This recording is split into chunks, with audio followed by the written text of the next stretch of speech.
लगभग सुबह का 7 बज रहा होता है। एक लड़का जो कि सुबह रोज 5 बजे उठकर जिम में जाता है और वॉक करके फिर अपने घर लगभग 7 बजे वापस आता है। जैसे ही वो 7 बजे अपने घर वापस आता है और वहां पर एकदम से चिल्लाना शुरू कर देता है। इतनी जोर जोर से चिल्लाता है कि मोहल्ले के सारे लोग इकट्ठे हो जाते हैं और सब देखते हैं और वो भयावह स्थिति को देखते हैं। देखते देखते उनकी आंखें फटी की फटी रह जाती दोस्तों। उनको वो उसको चुप कराते हैं लेकिन वो चुप नहीं होता है, बहुत चिल्लाता है। लोगों के आंखों में भी आंसू आ जाते हैं जब वो ऐसी स्थिति देखते हैं। दोस्तों, ये कहानी है दिल्ली के सराय की, बेगूसराय की, जहां पर एक साथ एक मर्डर नहीं बल्कि तीन तीन मर्डर हो जाते हैं। तीन मर्डर इतने खतरनाक तरीके से होते हैं कि उनके गले को रेत दिया जाता है और गले को इतना घातक तरीके से, घातक हथियार से, घातक चाकू से रेता जाता है कि गले की आखिरी हड्डी तक भी काट दी जाती है, यानी कि खाल खाल लगी रह जाती है। और उसमें उस परिवार में 4 लोग थे जिनमें से एक बेटा था और एक बेटी और दो माता पिता थे। दोस्तों, बेटा तो बाहर गया हुआ था जिम करने के लिए, इसलिए वो बच जाता है। जब लौट करके आता है तो अपनी बहन की, अपने माँ की और अपने पिता की लाश देखता है। देख करके वो बहुत जोर चीखता है और चीखने के साथ साथ मोहल्ले के लोग जब इकट्ठे हो जाते हैं। दोस्तों, बहुत ही दर्दनाक कहानी है, आप सुनोगे तो सोचने पर मजबूर हो जाओगे क्या एक ऐसा भी हो सकता है। और फिर बाद में कातिल एक ऐसा शख्स निकलता है। तो आप बिना देरी किए हुए अगर आप हमारे चैनल पर नए हैं तो चैनल को सब्सक्राइब कर लीजिए और वीडियो को लाइक कर दीजिए। दोस्तों, ये कहानी है दिल्ली के बेगूसराय की। दोस्तों, यहाँ पर एक छोटा सा परिवार रहता था। इसमें एक जो है ना, राजेश नाम के एक फौजी रिटायर थे जो कि 2017 में फौज से रिटायर हुए थे। वो कुछ दिनों के लिए जो है ना एनएसजी कमांडो भी रहे थे और उनकी वो रिटायरमेंट हो गए थे 2017 में। दोस्तों, वहीं पर उनके साथ में उनकी पत्नी कोमल भी रहती थी और उनकी एक बड़ी बेटी जिसका नाम था कविता, उसकी उम्र लगभग 23 साल थी। और उनका एक बेटा था जिसका नाम था अर्जुन, उसकी उम्र 20 साल थी। दोस्तों, ये परिवार बड़े ही आराम से रहता था और ये महेंद्रगढ़ के पास एक जगह है, वहां के रहने वाले थे। लेकिन दोस्तों, ये अपने बच्चों की अच्छी शिक्षा के लिए अपना गांव छोड़ करके दिल्ली में रहते थे, जिससे कि उनके बच्चे अच्छा पढ़ेंगे लिखेंगे और कुछ आगे अच्छा कर पाएंगे।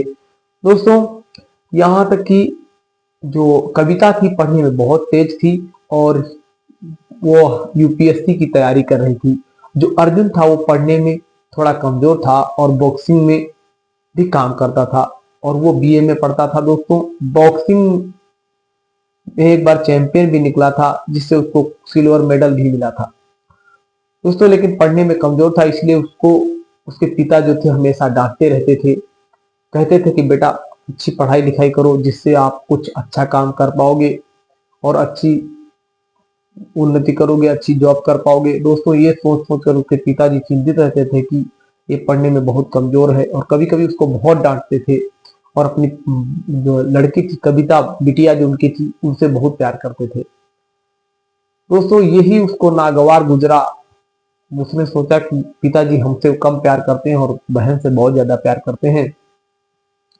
एक दिन दोस्तों, वो वैसे भी उसको डांटते रहते थे। दिन ऐसा आया कि एक दिन कई लोग बाहर खड़े हुए थे, उन्होंने उसके कई थप्पड़ जड़ दिए राजेश ने अर्जुन के। तो अर्जुन को ये बात अच्छी नहीं लगी। वो मन ही मन विचार करने लगा कि इस परिवार में रहने से क्या फायदा है जिस परिवार में कोई इज्जत ना हो।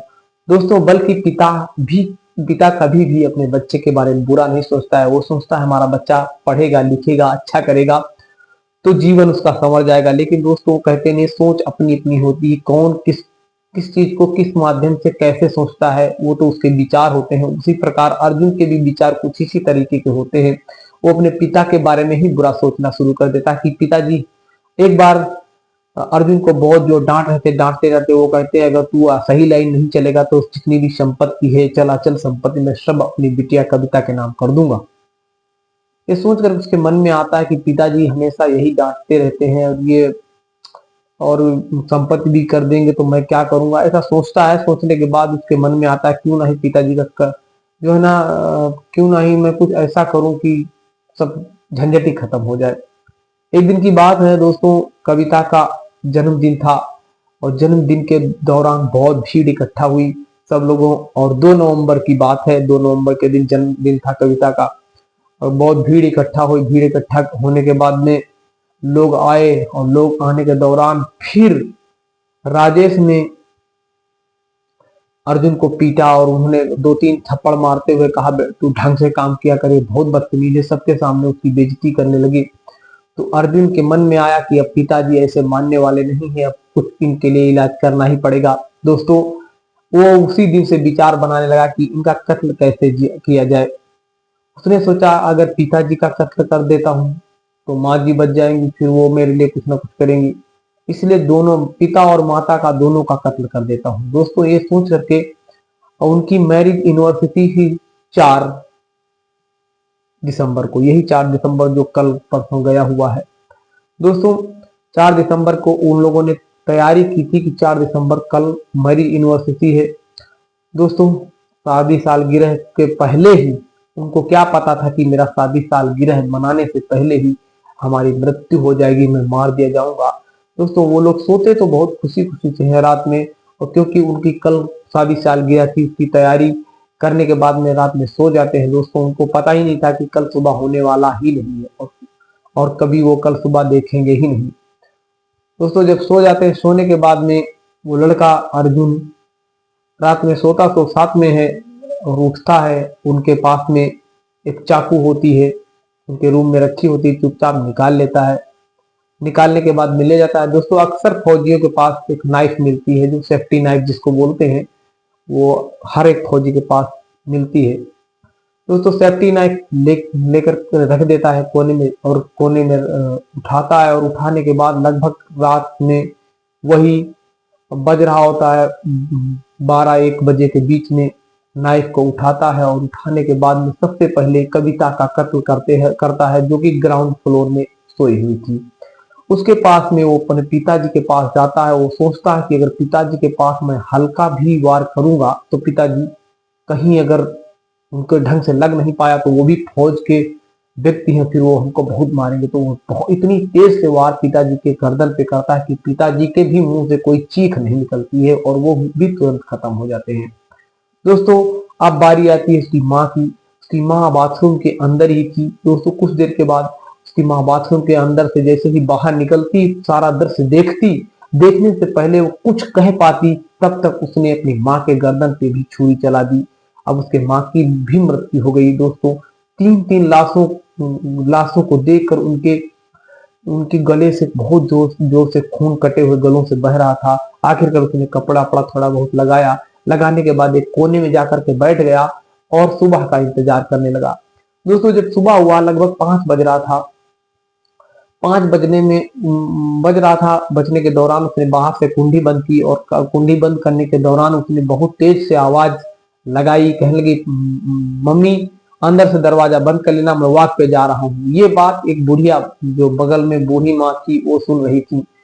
वो लौट करके आता है, दरवाजे को खोलता है, खोलने के बाद अचानक चिल्लाने लगता है।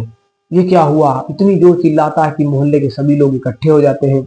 इकट्ठे होते हैं, देखते हैं, सब लोग देखते ही रह जाते हैं और जो भी देखता है उसकी आंखें फट जाती हैं और सब की आंखों में आंसू होते हैं, सब सदमे में डूब जाते हैं। एक हंसता खेलता परिवार किसने ऐसी हालत की, इतना सोच करके एक पड़ोसी पुलिस को फोन लगाता है। पुलिस ऐन मौके पर पहुंचती है। दोस्तों पुलिस आते ही इन्वेस्टिगेशन शुरू कर देती है। बड़े से बड़े ऑफिसर IAS DPS जो जितने भी होते हैं वो सारे ऑफिसर वहां पर आते हैं। मौके पर जब पहुंचते हैं फॉरेंसिक टीम भी आती है अपने डॉग स्क्वाड के साथ में।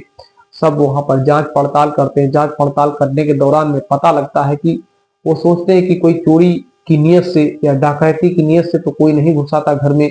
देखते हैं फिर उसके बाद में सीसीटीवी फुटेज खंगाले जाते हैं। सीसीटीवी फुटेज में कुछ भी नजर नहीं आता है, ना कोई आता हुआ दिख रहा है ना कोई जाता हुआ दिख रहा है। केवल एक ही शख्स जाता दिख रहा है, वो शख्स है अर्जुन। और फिर अंदर जाता हुआ भी वही शख्स दिख रहा है। वो अब जो है ना, पुलिस को डाउट हो जाता है, तो अर्जुन से पूछताछ की जाती है, लेकिन अर्जुन दोस्तों इतनी जोर से चिल्ला रहा था कि पुलिस को कुछ बताने के लिए तैयार ही नहीं था।